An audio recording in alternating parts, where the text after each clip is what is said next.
شداد کون تھا اور اس نے زمین پر کس طرح سے اپنی جنت بنائی اور پھر اس کا کیا انجام ہوا، یہ سب ہم آج کی ویڈیو میں آپ کو بتائیں گے۔ یہ سب جاننے کے لیے ہماری ویڈیو کو اینڈ تک دیکھیں۔ شداد اور شدید دو بھائی تھے۔ شداد نے اپنے بھائی شدید کے بعد سلطنت کی رونق و کمال کو عروج تک پہنچایا۔ دنیا کے کئی بادشاہ اس کے بعد گزار تھے۔ اس دور میں کسی بادشاہ میں اتنی جرأت و طاقت نہیں تھی کہ اس کا مقابلہ کر سکے۔ اس تسلط اور غلبہ نے اس کو اتنا مغرور و متکبر کر دیا کہ اس نے خدائی کا دعویٰ کر دیا۔ اس وقت کے علماء صالحین نے جو سابقہ انبیاء کے علوم کے وارث تھے اسے سمجھایا اور اللہ کے عذاب سے ڈرایا تو وہ کہنے لگا، جو حکومت و دولت اور عزت اس کو اب حاصل ہے اس سے زیادہ اللہ تعالیٰ کی عبادت کرنے سے کیا حاصل ہوگا۔ جو کوئی کسی کی خدمت و اطاعت کرتا ہے یا تو عزت و منصب کی ترقی کے لیے کرتا ہے یا دولت کے لیے کرتا ہے، مجھے تو یہ سب کچھ حاصل ہے، مجھے کیا ضرورت کہ میں کسی کی عبادت کروں۔ حضرت ہود علیہ السلام نے بھی اسے سمجھانے کی کوشش کی۔ سمجھانے والوں نے یہ بھی کہا کہ یہ حکومت و دولت ایک فانی چیز ہے، جبکہ اللہ کی اطاعت میں آخرت کی نجات اور جنت کا حصول ہے، جو دنیا کی ہر دولت سے بہتر اور زیادہ قیمتی ہے۔ اس نے پوچھا، یہ جنت کیسی ہوتی ہے، اس کی تعریف اور خوبی بتاؤ۔ نصیحت کرنے والوں نے جنت کی وہ صفات جو انبیاء کرام کے تعلیمات کے ذریعے ان کو معلوم ہوئی تھی اس کے سامنے بیان کی تو اس نے کہا، مجھے اس جنت کی ضرورت نہیں، ایسی جنت تو میں خود دنیا میں ہی بنا سکتا ہوں۔ چنانچہ اس نے اپنے افسروں میں سے 100 معتبر افراد کو بلایا، ہر ایک کو 1000 آدمیوں پر مقرر کیا اور تعمیر کے سلسلے میں ان سب کو اپنا نقطۂ نظر اور پسند سمجھا دی۔ اس کے بعد پوری دنیا میں اس کام کے ماہرین کو عدن بھجوانے کا حکم دیا۔ علاوہ ازیں اپنے سب حکمرانوں کو یہ حکم دیا کہ سونے چاندی کی کانوں سے اینٹیں بنوا کر بھیجیں اور کوہ عدن کے متصل ایک مربع شہر جنت جو 10 کوس چوڑا اور 10 کوس لمبا ہو، بنانے کا حکم دیا۔ اس کی بنیادیں اتنی گہری کھدوائی کہ پانی کے قریب پہنچا دی، پھر ان بنیادوں کو سنگ سلیمانی سے بھروا دیا۔ جب بنیادیں بھر کر زمین کے برابر ہو گئی تو ان پر سونے چاندی کی اینٹوں کی دیواریں چنوا دی گئی۔ ان دیواروں کی بلندی اس زمانے کے گز کے حساب سے 100 گز مقرر کی گئی۔ جب سورج نکلتا تو اس کی چمک سے دیواروں پر نگاہ نہیں ٹھہرتی تھی۔ یوں شہر کی 4 دیواری بنائی گئی۔ اس کے بعد 4 دیواری کے اندر 1000 محل تعمیر کیے گئے۔ ہر محل 1000 ستونوں والا تھا اور ہر ستون جواہرات سے جڑاؤ کیا ہوا تھا۔ پھر شہر کے درمیان میں ایک نہر بنائی گئی اور ہر محل میں سے اس نہر سے چھوٹی چھوٹی نہریں لے جائی گئیں۔ ہر محل میں حوض اور فوارے بنائے گئے۔ ان نہروں کی دیواریں اور فرش یاقوت اور زمرد، مرجان اور نیلم سے سجا دی گئی۔ نہروں کے کناروں پر ایسے مصنوعی درخت بنائے گئے جن کی جڑیں سونے کی، شاخیں اور پتے زمرد کے تھے۔ ان کے پھل موتی، یاقوت اور دوسرے جواہرات کے بنوا کر ان پر ٹانک دیے گئے۔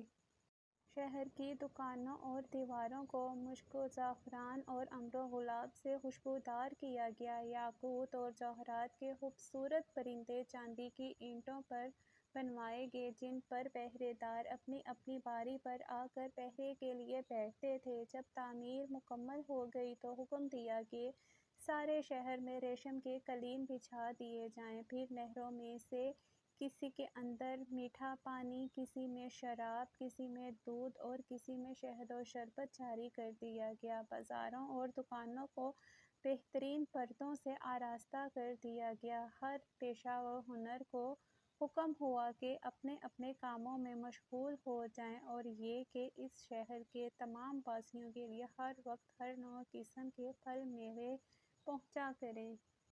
12 سال کی مدت میں یہ شہر جب اس سجاوٹ کے ساتھ تیار ہو گیا تو تمام امراء اور ارکان دولت کو حکم دیا کہ سب اسی میں آباد ہو جائیں۔ پھر شاداد خود اپنے لاؤ لشکر کے ہمراہ انتہائی تکبر اور غرور کے ساتھ اس شہر کی طرف روانہ ہوا۔ بعض علماء صالحین کو بھی ساتھ لیا اور یہی کہتا رہا، ایسی جنت کے لیے تم مجھے کسی اور کے آگے جھکنے اور ذلیل ہونے کا کہہ رہے تھے، میری قدرت اور دولت تم نے دیکھ لی۔ جب قریب پہنچا تو تمام شہر والے اس کے استقبال کے لیے شہر کے دروازے کے باہر آ گئے اور اس پر زور و جواہر نچھاور کرنے لگے۔ اس ناز و ادا سے چلتے ہوئے جب شہر کے دروازے پر پہنچا تو روایت ہے کہ ابھی اس نے گھوڑے کی رکاب سے ایک پاؤں نکال کر دروازے کی چوکھٹ پر رکھا ہی تھا کہ اس نے وہاں پہلے سے ایک اجنبی شخص کو کھڑے ہوئے دیکھا۔ اس نے پوچھا، تو کون ہے؟ اس نے کہا، میں ملک الموت ہوں۔ پوچھا، کیوں آئے ہو؟ اس نے کہا، تیری جان لینے۔ شداد نے کہا، مجھ کو اتنی مہلت دے کہ میں اپنی بنائی ہوئی جنت کو دیکھ لوں۔ جواب ملا، مجھ کو حکم نہیں۔ کہا، چلو اس قدر ہی فرصت دے دو کہ گھوڑے پر سے اتر آؤں۔ جواب ملا، اس کی بھی اجازت نہیں۔ چنانچہ ابھی شداد کا ایک پاؤں رکاب میں اور دوسرا چوکھٹ پر ہی تھا کہ ملک الموت نے اس کی روح قبض کر لی۔ پھر حضرت جبرائیل علیہ السلام نے بڑے زور سے ایک ہولناک چیخ ماری کہ اسی وقت تمام شہر مال اپنی عالی شان سجاوٹوں کے ایسا زمین میں سمایا کہ اس کا نام و نشان تک باقی نہ رہا۔ قرآن پاک میں اس کا ذکر اس طرح ہوا ہے، وہ جو ارم تھے بڑے ستونوں والے اور شہروں سے اس کے ماند کوئی شہر شاندار نہ تھا۔ شداد اور اس کی جنت کا انجام مت پر تفاسیر میں لکھا ہے کہ بادشاہ اور اس کے لشکر کے ہلاک ہو جانے کے بعد وہ شہر بھی لوگوں کی نگاہوں سے اوجھل کر دیا گیا، مگر کبھی کبھی رات کے وقت عدن اور اس کے ارد گرد کے لوگوں کو اس کی کچھ روشنی اور جھلک نظر آتی ہے۔ یہ روشنی اس شہر کی دیواروں کی ہوتی تھی۔ حضرت عبداللہ بن کلابہ رضی اللہ عنہ جو صحابی ہیں اتفاق سے ادھر کو چلے گئے۔ اچانک آپ کا ایک اونٹ بھاگ گیا۔ آپ اس کو تلاش کرتے کرتے اس شہر کے پاس پہنچ گئے۔ جب اس کی میناروں اور دیواروں پر نظر پڑی تو آپ بے ہوش ہو کر گر پڑے۔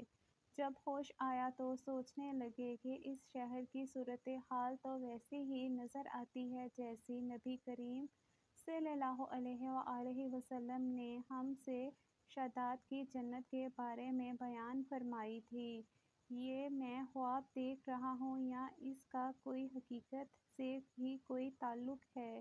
اس کیفیت میں اٹھ کر وہ شہر کے اندر گئے۔ اس کے اندر نہریں اور درخت بھی جنت کی طرح کے تھے، لیکن وہاں کوئی انسان نہیں تھا۔ آپ نے وہاں پڑے ہوئے کچھ جواہرات اٹھائے اور واپس چل دیے۔ وہاں سے وہ سیدھے اس وقت کے دارالخلافہ دمشق میں پہنچے۔ حضرت امیر المعاویہ رضی اللہ عنہ وہاں موجود تھے۔ وہاں جو کچھ ماجرا ان کے ساتھ پیش آیا تھا انہوں نے بیان کیا۔ حضرت امیر المعاویہ نے ان سے پوچھا، وہ شہر اب آپ نے حالت بیداری میں دیکھا تھا کہ خواب میں؟ حضرت عبداللہ رضی اللہ عنہ نے بتایا کہ بالکل بیداری میں دیکھا تھا۔ پھر اس کی ساری نشانیاں بتائیں کہ وہ عدن کے پہاڑ کی فلاں جانب اتنے فاصلے پر ہے، ایک طرف فلاں درخت اور دوسری طرف ایسا کنواں ہے، اور یہ جواہرات یاقوت نشانی کے طور پر میں وہاں سے اٹھا لایا ہوں۔ حضرت امیر المعاویہ رضی اللہ عنہ یہ ماجرا سننے کے بعد نہایت حیران ہوئے۔ پھر اہل علم حضرات سے اس بارے میں معلومات حاصل کی گئی کہ کیا واقعی دنیا میں ایسا شہر بھی کبھی بسایا گیا تھا جس کی اینٹیں سونے چاندی کی ہوں۔ علماء نے بتایا کہ ہاں، قرآن میں بھی اس کا ذکر آیا ہے۔ اس آیت میں ارمسات العماد یہی شہر ہے، مگر اللہ تعالیٰ نے اس کو لوگوں کی نگاہوں سے چھپا دیا ہے۔ علماء نے بتایا کہ حضرت محمد صلی اللہ علیہ وآلہ وسلم نے یہ بھی بیان فرمایا ہے کہ میری امت میں سے ایک آدمی اس میں جائے گا اور وہ چھوٹے قد، سرخ رنگ کا ہوگا۔ ابرو اور گردن پر 2 تل ہوں گے۔ وہ اپنے اونٹ کو ڈھونڈتا ہوا اس شہر میں پہنچے گا اور وہاں کے عجائبات دیکھے گا۔ جب حضرت امیر المعاویہ رضی اللہ عنہ نے یہ ساری نشانیاں حضرت عبداللہ بن قلابہ رضی اللہ عنہ میں دیکھی تو فرمایا، واللہ یہ وہی شخص ہے۔